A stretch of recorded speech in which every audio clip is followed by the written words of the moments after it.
Terima kasih Anda masih bersama kami. Bagi Anda yang baru saja bergabung, kami hadirkan kembali 3 berita utama hari ini. Cabai rawit merah di Garut kini tembus Rp110.000 per kilogram. Tangan seorang balita di kota Cimahi terjepit kloset duduk kamar mandi selama 2 jam.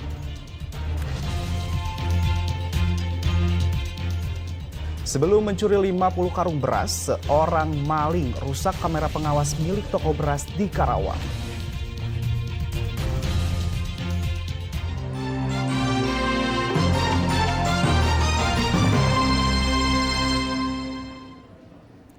Harga kebutuhan pokok di Subang hingga Tasikmalaya terus naik mendekati akhir tahun. Harga daging ayam menyentuh angka Rp42.000 per kilogram. Begitupun harga sayuran naik nyaris 2 kali lipat.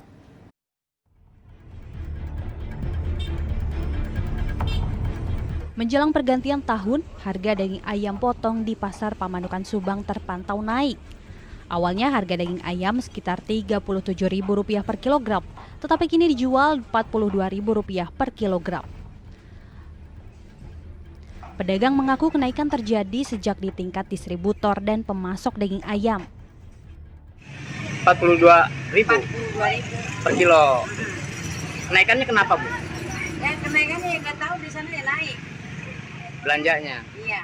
Karena satu mungkin barangnya kosong, terus kedua mungkin mau menjelang tahun baru sama Natal. Jadi mau ke mau ya harganya masih naik dari PT-nya. Sebagai masyarakat biasa ya bingung untuk naikin. Sebagai pembeli, warga tak bisa berbuat banyak. Terutama bagi mereka yang punya usaha warung makan, harus pasrah menaikkan harga jualnya. Menurun yang kadang-kadang sekarang 200, kadang 300. Sejak kapan itu, Bapak? Sejak kapan? Sejak kemarin, bulan kemarin. Memang ya otomatis lah menipis gitu. Kalau bisa ya harga ya turun semua. Jadi supaya enak. Jadi pelanggan gitu ya. Jadi dia bisa menikmati usaha kita. Harga ayam di pasar Cikurubu, Kota Tasikmalaya juga naik meski tak setinggi di Subang. Harga daging ayam potong kini dijual Rp36.000 per kilogram. Tak hanya daging ayam, harga sayuran juga naik. Misal cabai rawit merah di kisaran Rp85.000, cabai merah lokal Rp90.000, cabai merah keriting Rp70.000 dan cabai hijau Rp30.000. Kenaikan harga juga berlaku untuk tomat yang awalnya Rp3.000 kini Rp6.000 per kilogram. Kenaikan harga ini membuat keuntungan menurun karena warga mengurangi jumlah pembelian. Pasokannya kurang. Pembelinya juga kurang. Pembelinya jadi kurang ya Kang ya. Nah, biasanya berapa Kang? Sampai 10 kilo biasa, paling sekarang paling 5 kilo. Kini tinggal harga telur ayam masih di kisaran Rp27.000 per kilogram. Kenaikan harga terjadi karena mendekati perayaan Natal dan Tahun Baru dan berkurangnya pasokan di tingkat petani. Zainal Arifin, Eko Setiabudi melaporkan dari Subang dan Kota Tasikmalaya. Harga cabai juga ikut naik. Bahkan di Pasar Cihurib Kabupaten Garut, harga cabai merah menembus Rp110.000 per kilogram.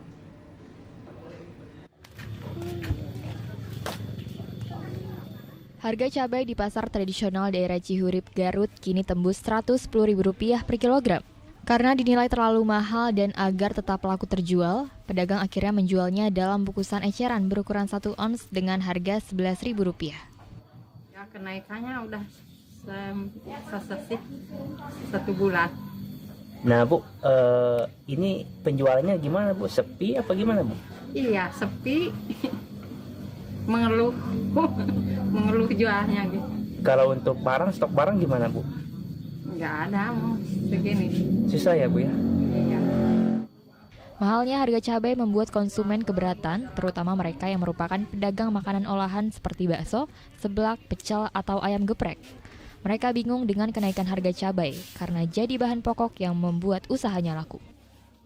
Bukan berat lagi kedodoran, itu terlalu besar buat orang kecil. Gimana mau jualan seblak, jualan cilok, itu kan cabai nomor 1. Buat jualan seblak sama bakso. Bu, harganya sekarang berapa ini, Bu? Satu sekilonya teh 110, kalau seon 11.000.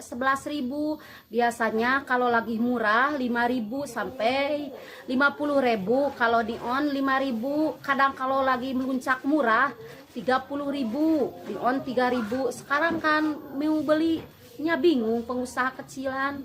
Nah, Bu, harapannya apa, Bu, kepada pemerintah? Harapannya kepada pemerintah harus stabil, murah meriah.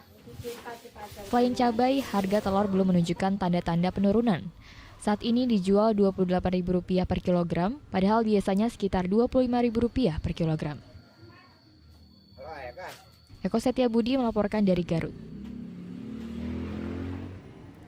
Harga pangan yang mahal di pasaran membuat gerakan pangan murah di Kabupaten Cirebon diserbu warga. Tak soal harus mengantre dan berdesakan, harga beras dan telur yang miring jadi incaran warga. Gerakan pangan murah di Balai Desa Setupatok, Kecamatan Mundu, Kabupaten Cirebon diserbu warga. Warga mengantre tanpa aturan demi mendapatkan harga pangan seperti beras dan telur dengan harga murah.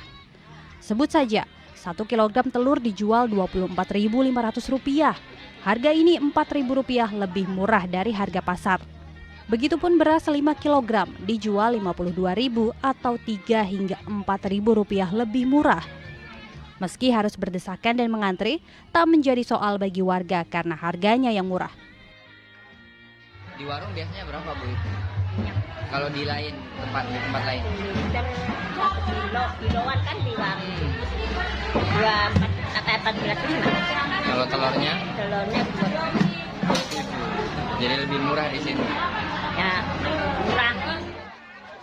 Petugas mengatakan hampir seluruh stok yang disediakan habis terjual, khususnya telur, beras, dan cabai. Antusias masyarakat terhadap komoditas telur itu cukup tinggi sama beras ya.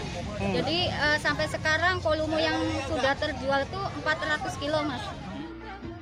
Dinas Ketahanan Pangan dan Perikanan Kabupaten Cirebon berencana akan menggelar gerakan pangan murah di daerah yang rawan pangan dengan harapan bisa meningkatkan daya beli warga dan menstabilkan harga pangan di pasaran.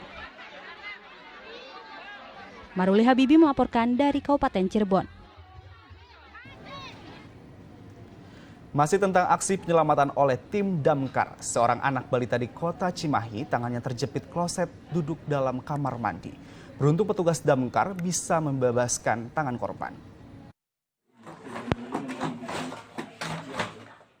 Menggunakan alat khusus, petugas rescue damkar Kota Cimahi terpaksa harus membongkar kloset jongkok di kamar mandi sebuah rumah di Jalan Ciawitali, Kota Cimahi untuk membebaskan seorang bocah berusia 3 tahun yang tangannya tersangkut di dalam kloset.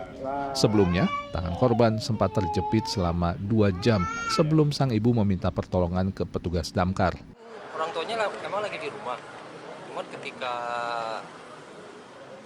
terjadi langsung orang tuanya menghubungi ke damkar. Tim damkar melakukan pembobolan ya di toilet dengan menggunakan alat yang ada. Menurut ibu korban, awalnya sang anak bermain-main memegang kerupuk di bagian tengah rumah. Namun belakangan sang anak ingin membasahi kerupuknya lalu pergi ke kamar mandi. Diduga kerupuk jatuh ke dalam kloset jongkok hingga sang anak berusaha mengambil dengan memasukkan tangannya hingga tersangkut. Saya lagi mainin kerupuk di tengah rumah. Kerupuknya dimasukin ke kloset tanpa sepengetahuan aku. Udah gitu dia mungkin narik tangannya mau ngambil ke klosetnya gitu. Terus si tangannya nyangkut, ya bisa dikeluarin. Setelah berupaya selama hampir 2 jam, sang bocah akhirnya bisa diselamatkan. Meski meringis kesakitan, korban hanya mengalami luka lebam lecet akibat terjepit.